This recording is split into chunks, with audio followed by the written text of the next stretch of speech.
Hi, I'm Karen Ray. I'm the founder here at Faith Lifestyles, and we are at Prohibition Cellars, our in-kind sponsor, and they have the most fabulous wine, so you want to make sure you check them out because they have provided the space here for us to go live and share time with our friends and our stories, and we are actually live today with an audience.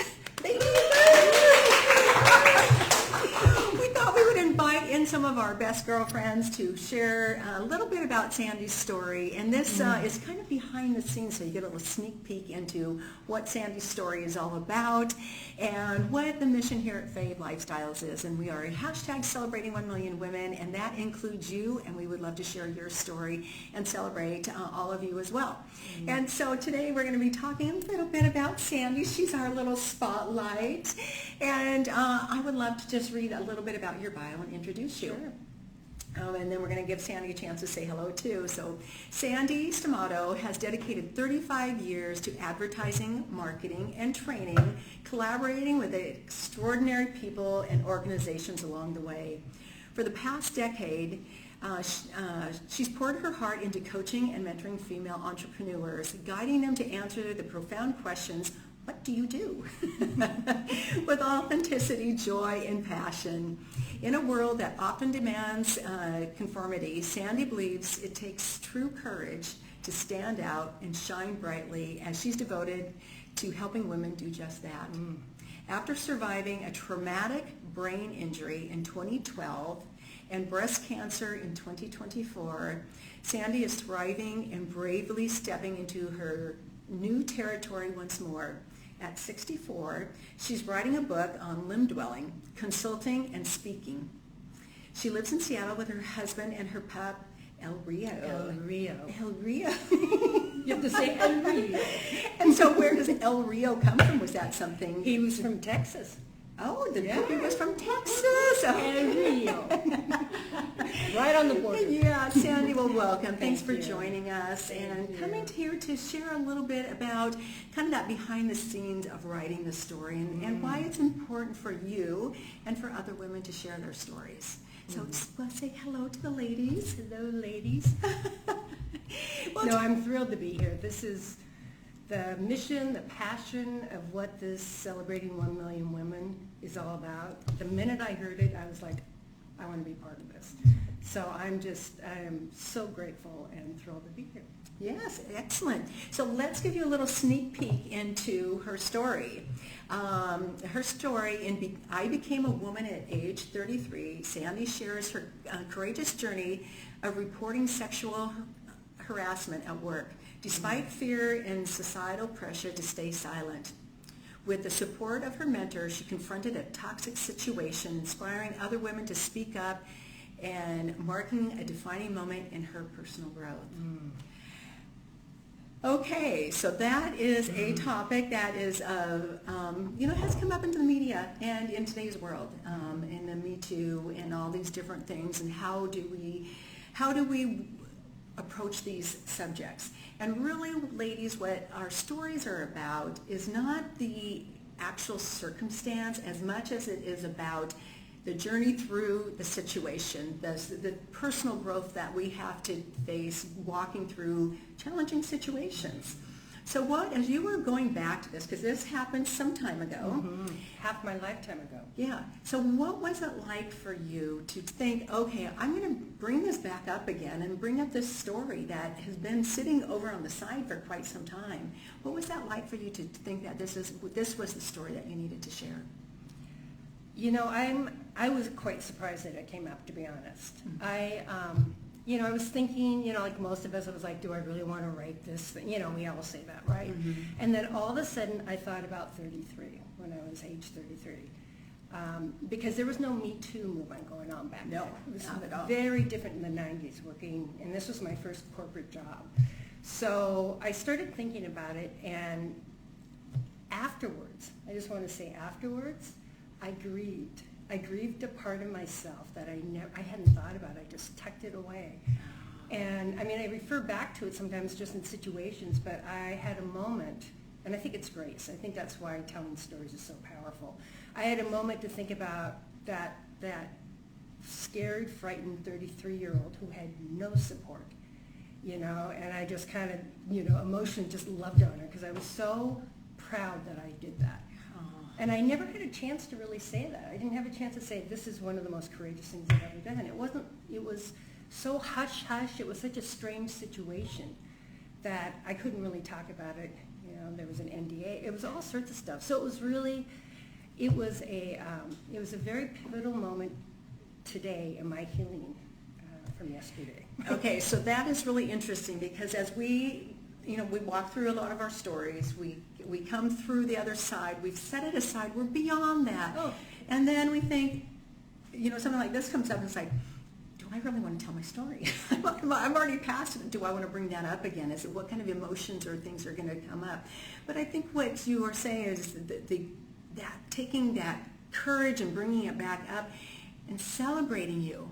That was a proud moment. Yeah. It's like, dang, I was pretty tough then. And what does that look like? So congratulations for coming and sharing this story. Thank you. Because do you feel that by telling your story that it gives other women permission to share their stories? Or what are your thoughts around that? 100%.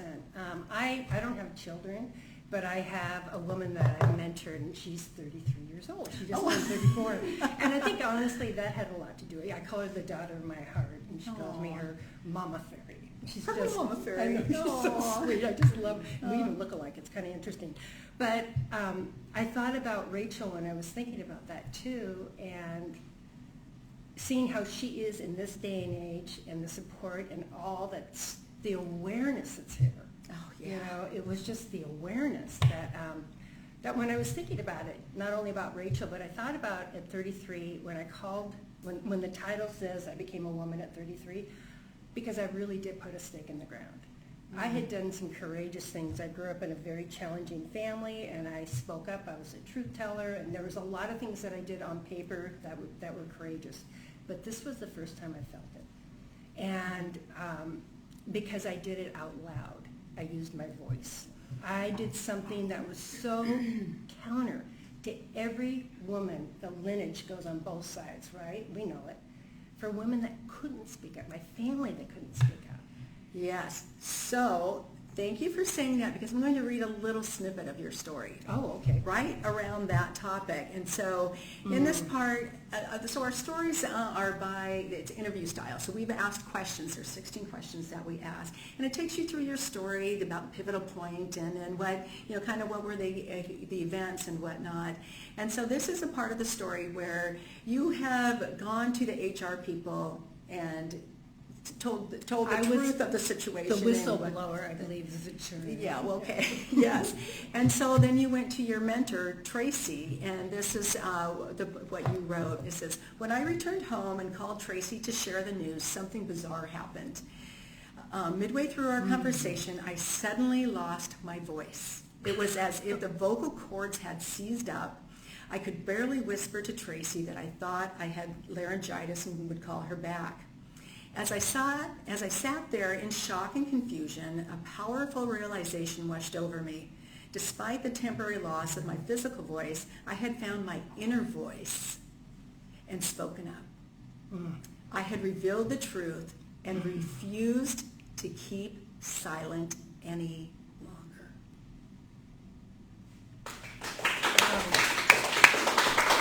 I actually really thank you. It makes me cry because I just think about that.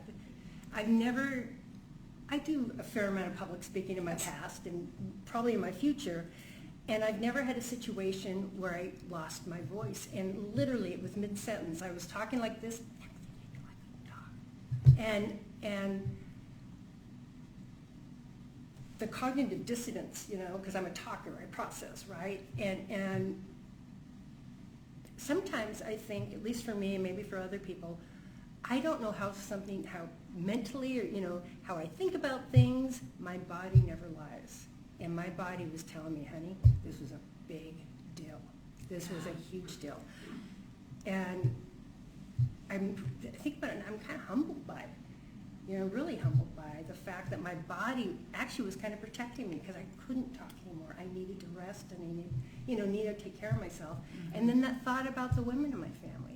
I had a counselor once who told me that you come from a very And if my family's watching this right now, I love you. We all, we're amazing women. But at that time, I started seeing a counselor, I think when I was about 25, and I'll never forget it. She said, Sandy, you come from a long line of really powerful women that keep each other down. And not like the frog story, but it was just culturally, historically, it was the lineage that you're powerful, but it goes sideways. You can never rise up. And so to do what I did went against every fiber of my being because I stood up. And Wow. it took that power, and it was just... And this is what we are celebrating. Oh, God. Yeah. I'm having a hot flash. So, Sandy, as I read this morning, I literally got chills. I mean, this just spoke so much, because you're giving, at that time, not only were you giving voice to yourself, you were giving voice to those other women that were affected because, as in your story, you mentioned that there was a lot of other women that this person was affecting. Oh, yeah. And nobody else spoke up. Mm-mm. But the other thing that you said was, I was the one who spoke up because I could. Ladies, is that you? Are you the one speaking up and sharing your voice because other women can't or haven't found it yet or don't, whatever it is around that, but you spoke because you could. And you spoke the truth. And congratulations. Thank you. And it's, a lot of times when I, dealing with trauma and abuse and all the stuff that we have all, as women in this culture, all around the world actually, all the things that we have to, navigate, right? And I've worked with women before in the past, and they're like, why me, why me? And I did the same thing. I was like, why is it me? There were 6, 7, 8 women. It's a corporate, it's a corporate gig, right? The only corporate gig I've ever had, I might add, was it for me. But there were like 6 to 8 women that this guy was harassing. And I kept thinking, why didn't one of them, just one of them, stand up? And the thought, I remember hearing somebody very wise tell me that's, because you could. And it means a lot. That means a lot. And I think we all can, and I'm going to be really, this was the third go around with this guy. I'm not going to go into details, but I'm going to tell you it wasn't like I went, oh, save the place. It wasn't like that at all. Yeah. Because I really loved my job. I didn't want to sue anybody. I just wanted to do my job. It was the first job I fit in. I loved their vision. I just wanted to do my job. And, sorry, I just had a moment. But, so this was the third time that I had talked with him about it. And I kept thinking about things like, boys will be boys. And, this is how corporate America is, honey. This is what you have to put up with. And my beloved mom, who I love, came from an era where it was like a man's ego was like a glass ball. Very fragile glass ball. I'm thinking about it's kind of interesting. But that's what her mother taught her, right? And she said it's like a glass ball, and if you drop it, it will shatter.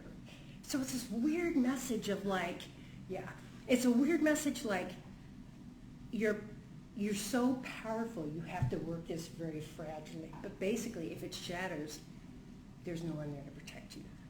And so it's all these messages, and I think I'm kind of weaving around and rambling a bit, but it was just, all this stuff was going through my mind. Right. All this stuff was going through my mind. So the point is, circling back, this was the third go. At that time I had gastritis. My hair was falling out. I couldn't sleep. I had, I had hemorrhoids. I was physically, this was taking its toll. And it was so interesting because the guy would always go, oh, just kidding. I knew he wasn't kidding. Mm. We all know when somebody's not kidding. We all know. So, And then it is quite a story. I'm looking forward to everyone reading it as the book comes out in December. So as we look at the stories, as you have gone and written this story and shared now, how has this affected your personal growth, sharing your story? Oh, that's so interesting. I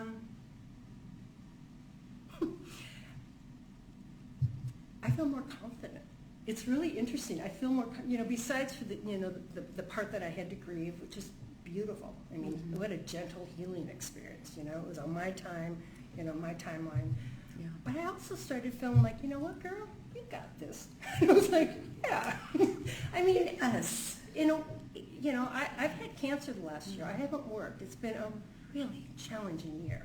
Like anybody that's gone through this knows. It is incredibly challenging. And I kind of forgot who I was in terms of like my working abilities and like, am I still relevant? And all the stuff my clients used to say to me, very different when it's going on in here. And doing this, there was something kind of this little switch went, and I went, did that at 33, honey, you are not done. And it really, I hadn't thought, I would never have said that 10 minutes ago, but now that it's like, that's the truth. It really, it not only healed me, but it reminded me of who I am. And what I see, you get to share your brave with us. Yeah. And it's not just about walking through this situation of what you said. It's really just going, hey, you know what? I was brave. And it's okay to celebrate that. Yeah. Let's give us permission to celebrate our brave and go and put it in our book of proof, because as we know, there's going to be other challenges that come our way.